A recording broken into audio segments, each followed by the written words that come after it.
Hello, my friends. My name is Ryan Freeman. Welcome to my life. Welcome to episode 10 of this first backpacking trip of my life. Back in 2003, when I was 21, traveling with my best friend Paul around Europe, leaving my Uncle Bob's, going down Italy, getting kicked off trains, sleeping in the streets, finding our way to Santorini from overnight ferries, meeting two French-Canadian girls, me having my full-on hot experience with a woman that was not what I expected it to be, but it's what I got, because life gives you what it gives. And then Paul and I were left on Santorini, just the two of us, feeling it was time to go. But before we left, Paul said goodbye to his quilt. I mentioned in the first episode or the second episode that my friend Paul had brought several pillows. He had brought like two quilts. It was actually two quilts stitched together. So he was very comfortable, but unfortunately it was the hottest summer that Europe had had actually in centuries, since the 1500s. So this double thick quilt was it was a little much, and so it took up the majority of his massive backpack. I was carrying all the cooking supplies. Most of what he was carrying was his sleeping supplies, and what he did was he grabbed that double-stitched quilt and he shoved it into the trash can at the campground in Santorini.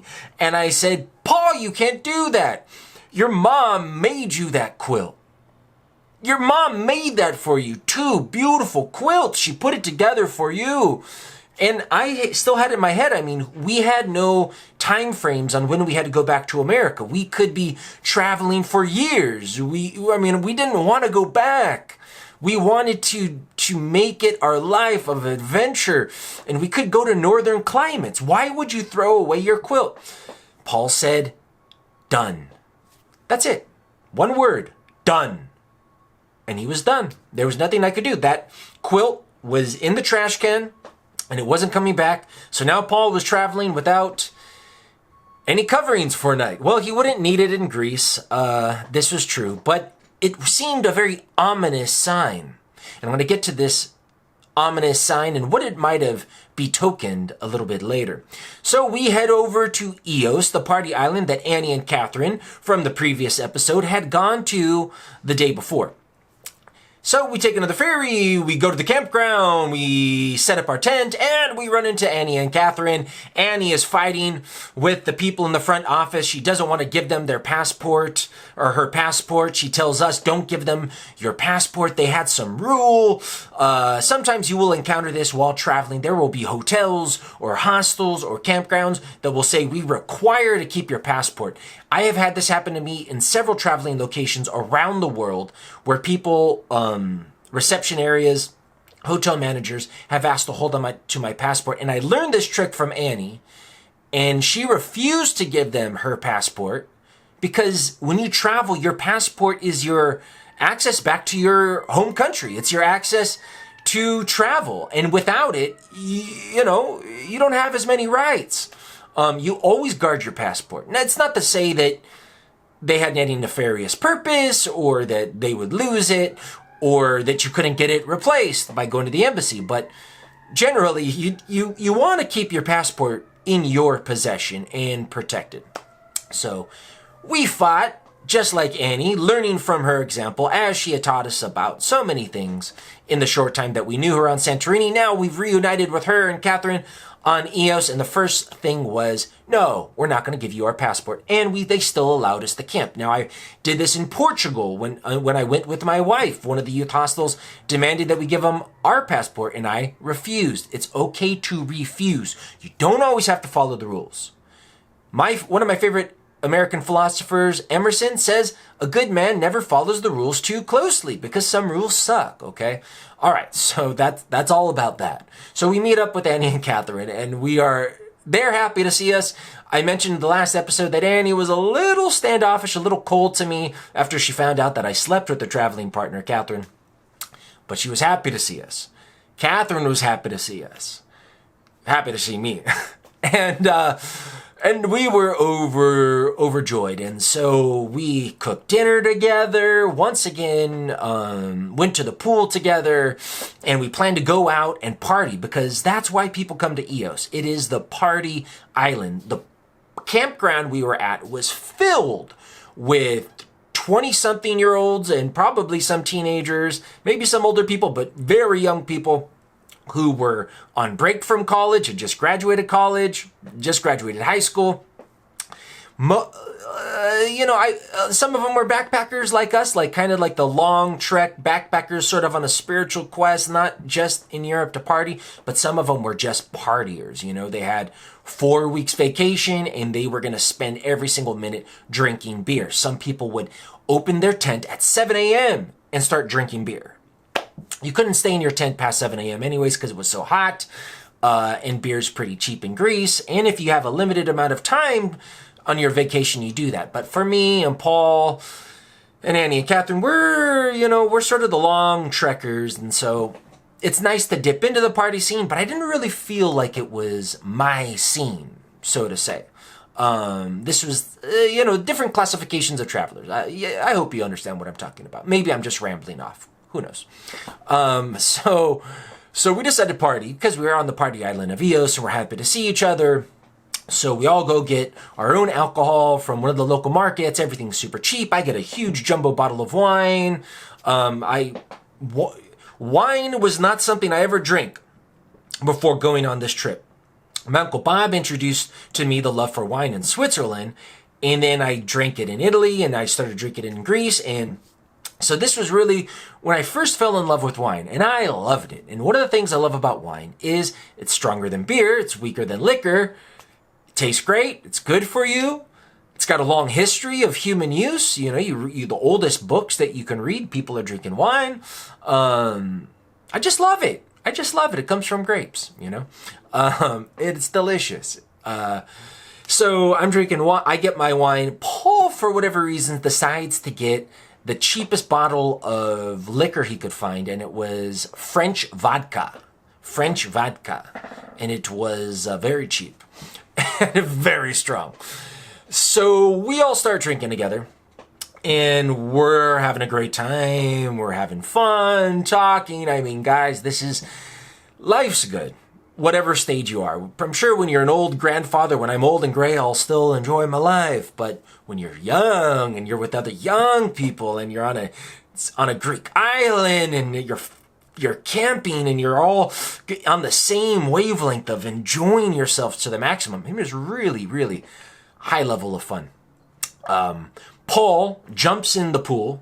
There was a nice pool at this campground. By the way, this campground was only €4 a night for both me and my friend Paul to sleep there. Included showers and this pool where they had wet t-shirt contests and DJs during the day. Maybe not your thing, not totally my thing, but always interesting to see. Paul jumps in the pool at night. It was lit, and that was the moment that I realized how special my friend Paul was as a swimmer.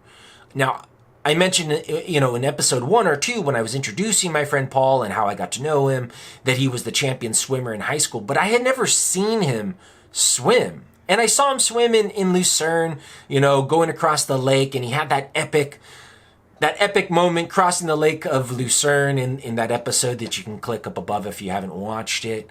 But I don't know if it's because he was drunk, and so he just was showing off a little bit more, but he swam several lengths of the pool without coming up for water, so naturally, so like a fish. It was beautiful to see. One of the reasons we do like to watch high-level athletics is that grace, that fluidity. It just seems they're doing these incredible stunts, but it doesn't seem hard to them. It just seems so normal. Well, my friend Paul really still does a natural knack for swimming, and I remember seeing it that night. Me and Paul go to shower and plan to meet up with the girls at about midnight to take the last bus to the little town that had discotheques, clubs, bars to carry on the festivities, because all the locals said, don't get there before midnight. There's no party there. And this is one of the big differences you need to know if you're an American, especially if you're from California, where parties don't really start. Parties start kind of early because all the clubs and bars close down at 1:30, 2 o'clock, is that in some countries, especially in the Mediterranean area, parties start much, much later. So we were going to catch that last bus at 12 o'clock to start the party in the town. Paul and I go to take a shower, not together, next to each other in stalls. I'm in this stall, he's in this stall. And I'm showering in my stall, and then all of a sudden, I see his arm dangling under the stall divider. And I look down and I go, that's my friend Paul's arm. What's it doing in my shower? So I finish up and I knock on the door. Paul. And I don't know how I got in. I don't know if he opened it up or he never locked it, but I got inside and he's just flopping around, drunk, like a dead fish. He did drink that French vodka. I was intoxicated, but I still had my wits about me, which I cannot say that was true of me every night. In fact, later on in the series, I'm going to get to a very scary episode with me and alcohol, but this is Paul's night. Paul was really drunk and sick, and he's throwing up, and he can't walk straight. He's leaning on me, and he's stronger and heavier than me. And I'm trying to get him back to the tent, and we're almost falling. He's puking all over the campground. Finally get him back to the tent. He just sprawls out on our small 2-man tent, butt naked. I say, Paul, you want me to stay here and look after? He says, no. Go party, don't stay. I said, okay, don't throw up in the tent. And I go. And I go meet up with Annie and Catherine. They're bummed that Paul wasn't there. They love Paul. Everyone loves Paul. I'm the type of guy, some people love me, some people really don't like me. For whatever reason. Some people really like me, some people really don't like me. Paul's the type of guy that everyone likes. So they were bummed out that he wasn't coming. We're with some other people, but mainly it's me, Annie, and Catherine, because we had that history from Santorini. Catherine is really trying to reunite with me. She's, because we had that night together in Santorini, and I'm dancing with her. But like I mentioned, I really liked Annie. And so I went for Annie that night. And I think that really pissed Catherine off. I think it did. She didn't say anything, but you can see it in people's body language. But Annie was open to me, and I had a very romantic night with Annie. Nothing crazy, but we did kiss under the moon, and it was a very beautiful memory. And some of the photos that I'm sharing with you came from Annie. She sent it to me from Canada. So I had that very special time with Annie. And I get back, it's about the time the sun's coming up, and I lay down in the tent. Paul left the tent flap open all night, and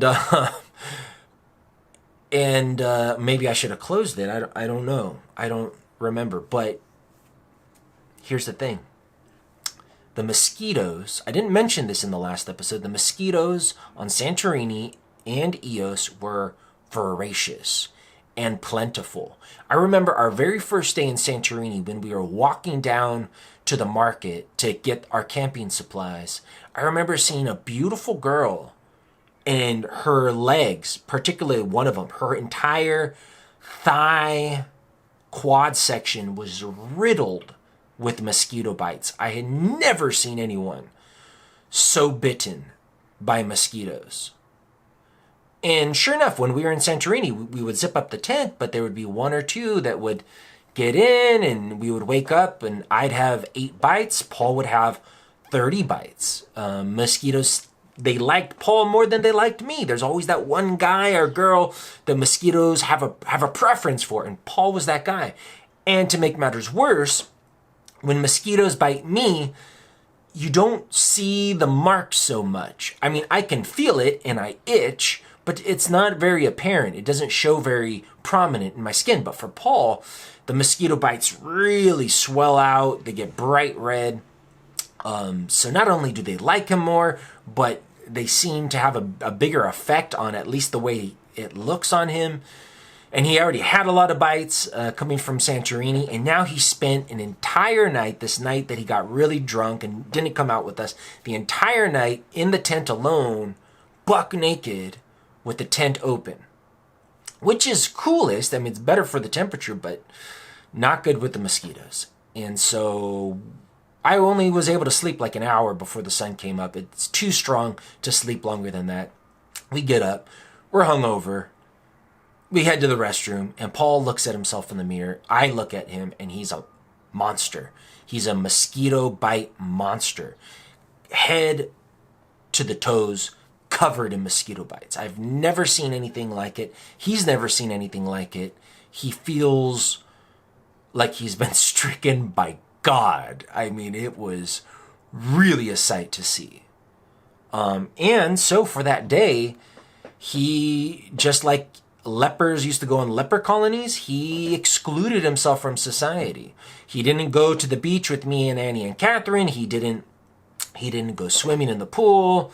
He either stayed by the tent, which was kind of far out in the campground, or he found a little cove where there were only goats and rock, and like a rock pool segregated, and he swam naked by himself, and he just stayed away. He just stayed away from society after he woke up and saw all those mosquito bites on himself.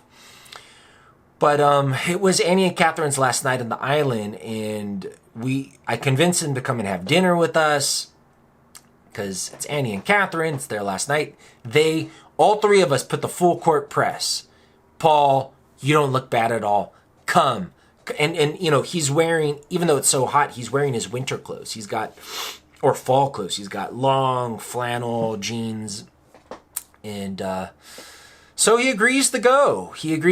All of us pressing him to come, even though he was self-conscious from the mosquito bites. And I don't blame him. I wouldn't have felt comfortable either. But this is one of those things in life. Sometimes you get struck down, but you can't allow it to stop you to live. And so he came out, and he had a great time. We went out with some British people. We all had a fantastic time, and celebrated Annie and Catherine's last night in style. Then Annie and Catherine leave. Now it's back to just Paul and I again. And he's having these dreams. And even though Paul's not a complainer, he does not complain in life. No matter what happens, he just doesn't complain. He just accepts his fate for the most part, but he's human. So these mosquito bites, which, you know, they're not going to go away in no time, not to mention the mosquitoes are still there, probably still biting us. He's been reading Into the Wild about that guy, if you ever watched that movie, done by Sean Penn, the director, I believe, where he sells everything and just goes to Alaska. Paul has been obsessed with Alaska since we were in high school. He always said he wanted to move to Alaska. He had been talking about it for years. Now he's reading a book where a kid just gives up everything, says, fuck the world, fuck society, I'm going to Alaska. And now Paul's covered in mosquitoes. He was getting emails from his ex-girlfriend. I mentioned in episode 1 or 2 when I was introducing Paul that he had a very long-term girlfriend that he was very close to. And he tells me, Ryan, I want to go to Alaska. And I say, what? Alaska? We're in Greece. It's like really far away. Not to mention how much money is it going to cost you to fly from here to Alaska. You won't have any money left. He says, Ryan, if you don't want me to go, you say, Ryan, Paul, don't go. And I won't go. But I want to go. I feel I have to. It's my fate. And so he gave me the power, gave me the decision. If I said stay, because we didn't plan to split up, and Alaska wasn't in the cards at all. We were just wandering around Europe, you know, and hoping to meet, European princesses and perhaps live there. And, he had that connection in Switzerland with Nessie that I mentioned. And she wanted him as his gardener. We were planning to go back to Switzerland. And we just did not plan to split. But I don't know if it was the messages from his ex-girlfriend. I don't know if it was the mosquito bites and how that made him feel. I don't know what was going on in him emotionally. He threw away his quilt. Now you want to go to Alaska and you threw away your warm quilt. I don't know what was going on in his head. He was having dark dreams. He was reading a book. He was reacting to life, and he wanted to go to Alaska, and he put it into my court, and he said, you decide. And I knew that I didn't want him to go, but I couldn't go against his wishes or his desire, because he would he would resent me. And I can't do that. I wouldn't want someone to do it to me. So I said, how about you sleep on it? If you still want to go in the morning, go. If you don't, then don't. And I hope you don't. But if you want to go, I won't stop you. He wakes up in the morning, we go get a chocolate croissant. He drank orange juice. He wasn't drinking coffee at that time, although he loves it now. I drank coffee. He says, I'm going. I say, okay. So I saw him. I took a bus with him to the ferry where he would catch that ferry to Anchorage, where he planned, not to Anchorage, that would be a long ferry ride, to Athens, where he was hoping to catch a flight to Anchorage. So I'll talk more about that as the series develops, when I finally reunite with Paul. But I had to say goodbye to my traveling partner, Paul, the guy I started the trip with. The guy who, when we were 17 years old, working at the Olive Garden from episode 1, if you remember, had conspired to do this trip together. And now, about a month and a half into the trip, I'm alone on the party island of Ios. Annie and Catherine are gone. Paul's gone. Bob's way behind. And now I'm alone. What to do? That's it for this episode. I hope you guys come to the next episode. Thank you for watching. My name's Ryan. Bye.